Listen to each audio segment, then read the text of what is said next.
मुंबई उच्च न्यायालयाचे न्यायमूर्ती माधव जामदार यांनी सरकारला खडे बोल सुनावले आहेत। गेल्या काही दिवसांपासूनच्या घटनांवरून न्यायालयानं सरकारला खडसावलं। झाड कोसळून शाळकरी मुलाचा मृत्यू, पेपरफुटीसह अनेक मुद्द्यांवरून न्यायालयानं सरकारला परखड सवाल केले आहेत। इतकंच नाही तर एकूण कार्यपद्धतीवर कडक शब्दात ताशेरे ओढले आहेत। पाहूयात। राज्यात सध्या घोडे बाजार सुरू आहे अशा शब्दात मुंबई उच्च न्यायालयानं सरकारला छापलंय। पोलीस हे सरकारचे सेवक नसून जनतेचे सेवक आहेत असे खडेबोल न्यायमूर्ती माधव जामदार यांनी सुनावले। चेंबूर इथे एका खासगी शाळेच्या बसवर झाड कोसळून 10 वर्षीय शालेय विद्यार्थ्याचा अपघाती मृत्यू झाला आणि राज्याची विधानसभा कशावर चर्चा करत होती तर पीठासीन अधिकाऱ्याच्या निवडणुकीवर, असं भाष्य मुंबई उच्च न्यायालयाच्या खंडपीठानं केलं। मुंबई उच्च न्यायालयाचे न्यायमूर्ती माधव जामदार यांनी अनेक मुद्द्यांवरून सरकारची कान उघाडणी केली आहे।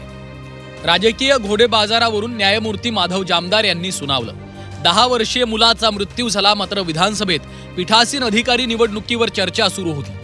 पीठासीन अधिकाऱ्याच्या पक्षांतरावर चर्चा होत होती। घोडे बाजार सध्या सुरू आहे। हद्दपार कारवाई झालेल्या याचिकाकर्त्याने पक्ष बदलावा, कारण वॉशिंग मशीन आहे। एवढे पेपर लीक होत आहेत आणि जर आंदोलन केलं तर तुम्ही त्यांच्यावर केसेस टाकणार। सरकार सर्व नागरिकांना गुलाम बनवतंय का? घोषणा देण्याचा अधिकार का नसावा?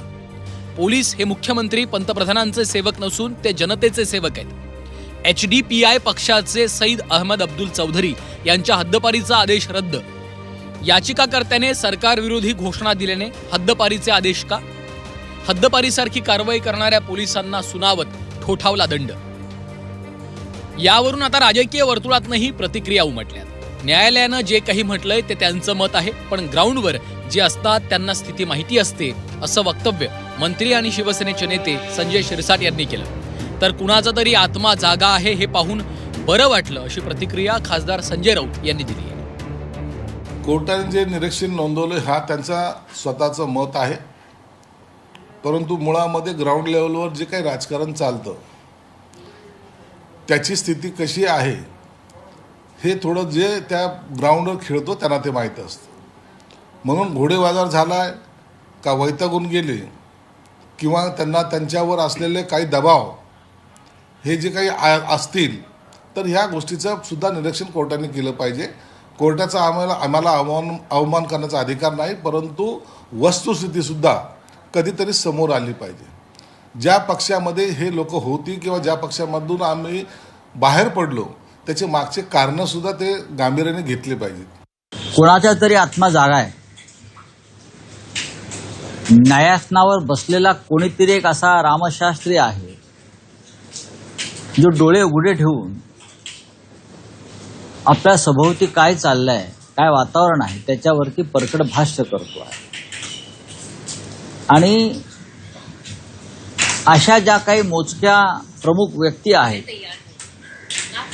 त्यांच्यामुळे त्या देशाचं संविधान आणि लोकशाही टिकेल। अमित शहा विरुद्ध घोषणा दिल्यामुळे तडीपारी होत असेल तर या देशात लोकशाही आहे असं म्हणता येणार नाही। फक्त विरोधकांवर गुन्हे दाखल करायचे, त्यांना तडीपारा करायचा। महत्वाच्या खुर्चीवर बसलेल्या व्यक्तीनं बोलणं ही अशक्यप्राय गोष्ट आहे। अशा काळात जस्टिस जामदार बोललेत, त्यामुळे त्यांचं अभिनंदन, अशा शब्दात आमदार जितेंद्र आव्हाड यांनी यावर भाष्य केलं। जस्टिस जामदार यांचं मनापासून अभिनंदन करेन की काही देशात बोलणारी लोक कमी आहेत आणि त्यातल्या त्यात खुर्चीवर बसून बोलणं हे आता अशक्यप्राय गोष्ट झाली। आणि त्याच्यात जस्टिस जामदार म्हणतात की या देशातल्या लोकांना, या देशातल्या जनतेला गुलाम बनवलं जातं आहे। जे आम्ही बोलतोय ते जस्टिस जामदार बोलतात आणि त्याच्यामुळे देशाची परिस्थिती जाणून एखादा माणूस जेव्हा टिप्पणी करतो किंवा आपल्या खुर्चीवरनं बोलतो, जी खुर्ची अत्यंत महत्त्वाची आहे, संविधानाची प्रतिष्ठा आणि संविधानाचं रक्षण करणारा माणूस जेव्हा हे बोलतो तेव्हा त्याच्यासमोर संपूर्ण चित्र असतं आणि ते चित्र संक्षिप्त हे करत तो हे शब्द उच्चारलेत त्यांनी। त्यांचं मनापासून अभिनंदन की तुम्ही सत्य बोललात। परिणय फुके यांनी तर जस्टिस जामदार यांनाच सवाल केले। ते त्यांचं व्यक्तिगत मत असू शकतं, न्यायालयाचं नाही। इतकंच नाही तर ते स्वतःची जबाबदारी झटकण्याचं काम करतायत, असंही फुकेंनी म्हटलंय। या संविधानाने, या भारताच्या संविधानाने प्रत्येकाला आपल्या आपल्या जबाबदाऱ्या निश्चित केलेल्या आहेत। कोर्टाला त्यांच्या जबाबदाऱ्या कायदे मंडळाला वेगळ्या जबाबदाऱ्या आम्हाला आमच्या वेगळ्या कायद्या बनवण्याच्या जबाबदाऱ्या आणि त्यांना कायद्याचं रक्षण करण्याचं जबाबदारी त्यांना दिलेली आहे. त्यांनी कायद्याचं रक्षण करावं. त्यांनी आम्ही काय करतो आहे, आमच्या सभापती उपसभापतीच्या निवडणुका कशा घेतात, त्या संविधानाने जे अधिकार दिले आहे, जे संविधानाने आम्हाला नियम दिले त्या नियमाच्या अंतर्गत आम्ही सभापती उपसभापतीच्या निवडणुका घेतो आहे. पण मला असं वाटतं याच्यावर वक्तव्य करून ते कुठेतरी आपली कुठेतरी जबाबदारी झटकण्याचा प्रयत्न करत आहे आणि हे मुंबई उच्च न्यायालयाने नाही देता एखाद्या कोणी जजनी दिलेला हा वक्तव्य आहे. न्यायालयं पूर्णतः निष्पक्ष असावी. लोकशाही आणि न्यायव्यवस्थेचा तो मुख्य कणा आहे. समाजात आणि राजकीय वर्तुळासह सरकारमधल्या चुकीच्या गोष्टींवर बोट ठेवण्याचा न्यायालयाला अधिकार असतो. त्यामुळंच जस्टिस जामदार यांनी गेल्या काही काळातल्या घटनांवरून परखड भाष्य केलं. ब्युरो रिपोर्ट, झी 24 तास.